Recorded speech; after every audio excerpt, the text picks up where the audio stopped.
Market లో ఒక గట్టి మూవ్ రావాలంటే ఫ్యూయల్ కావాలి ఫ్రెండ్స్. మరి మార్కెట్ కి రియల్ ఫ్యూయల్ ఏంటో తెలుసా? పెట్రోల్ కాదు ఫ్రెండ్స్, మన డబ్బులు. దీన్నే సింప్లిఫై చేసి చెప్పాలంటే లిక్విడిటీ అని అంటారు. మీరు చార్ట్స్ లో డబుల్ టాప్లు సపోర్ట్లు వెతుకుతున్నారు, కానీ బిగ్ ప్లేయర్స్ ఎక్కడ లిక్విడిటీ పూల్ దొరుకుతుందో వెతుకుతుంటారు. అంటే ఎక్కడ ఎక్కువ మంది రిటైలర్స్ స్టాప్ లాసెస్ ప్లేస్ చేసే ఛాన్సెస్ ఉన్న ఏరియాస్ ని వాళ్ళు ఫైండ్ అవుట్ చేస్తారు. ఎప్పుడైనా ఆలోచించారా బిగ్ ప్లేయర్స్ కి మన స్టాప్ లాసెస్ ట్రిగ్గర్ చేయడం వల్ల వచ్చిన లాభం ఏంటనేది? ఒక సింపుల్ లాజిక్ ఫ్రెండ్స్, ఆలోచించండి. వాళ్ళకి 100 కోట్ల ఆర్డర్స్ ప్లేస్ చేయాలి. ఇప్పుడు వాళ్ళు బై చేయాలంటే ఎవరో ఒకరు సెల్ చేయాలి కదా. మరి అందరూ బై చేస్తూ ఉంటే మళ్ళీ సెల్ చేసేది ఎవరు? ఎక్కడ దొరుకుతారు? సింపుల్. ఎక్కడైతే మీరు స్ట్రాంగ్ సపోర్ట్ అనుకొని దాని కింద స్టాప్ లాస్ పెడతారో బిగ్ ప్లేయర్స్ కి అక్కడ ఒక షాపింగ్ మాల్ కనిపిస్తుందండి. ఏ షాపింగ్ మాల్ అండి? సెల్లర్స్ ఉండే షాపింగ్ మాల్. వాళ్ళకి బయింగ్ ఆర్డర్స్ కావాలి. బయింగ్ ఆర్డర్ ఎగ్జిక్యూట్ అవ్వాలంటే సెల్లర్స్ అనే వాళ్ళు ఇక్కడ ఉన్నారని వాళ్ళకి తెలుస్తుంది. వాళ్ళు కావాలనే ప్రైస్ కింద వరకు లాగుతారు. మీన్స్ ఎస్ఎల్ హిట్ అవగానే మార్కెట్ ఒక సెల్లింగ్ ఆర్డర్ వేవ్ వస్తుంది. మీరు పానిక్ లో ఎగ్జిట్ కొట్టిన స్టాక్స్ ని వాళ్ళు చీప్ ప్రైస్ లో కొనేస్తారు.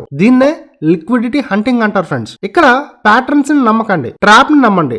ఒక ప్యాటర్న్ కనుక పర్ఫెక్ట్ గా ఒక పర్ఫెక్ట్ సపోర్ట్ గానీ ఒక పర్ఫెక్ట్ డబుల్ బాటమ్ గానీ ఇలాంటివి ఏమైనా text book kind of examples కనుక చార్ట్ లో ఫామ్ అయితే వాటి నుంచి దూరంగా ఉండడానికి ట్రై చేయండి. ఎందుకంటే మనం ఏ బుక్ చదివి నేర్చుకున్నామో బిగ్ ప్లేయర్స్ కూడా అదే బుక్ చూసి ఉంటారు కదా.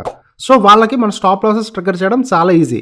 మరి ఈ లిక్విడిటీ హాంటింగ్ నుంచి మనం ఎలా తప్పించుకోవాలి అని కనుక మీరు నన్ను అడిగినట్టయితే సింపుల్ గా ఈ పాయింట్స్ ని ఫాలో అవ్వండి. చాలా వరకు ఆ ట్రాప్ లో మీరు పడకుండా తప్పించుకోగలరు. సపోర్ట్ దగ్గర బై చేయకుండా ఆ సపోర్ట్ ఫెయిల్ అవ్వడం కోసం వెయిట్ చేయండి. ఎప్పుడైతే సపోర్ట్ ఫెయిల్ అవుతుందో బిగ్ ప్లేయర్స్ నార్మల్ ప్లేయర్స్ యొక్క స్టాప్ లాసెస్ ని హాంట్ చేస్తారు.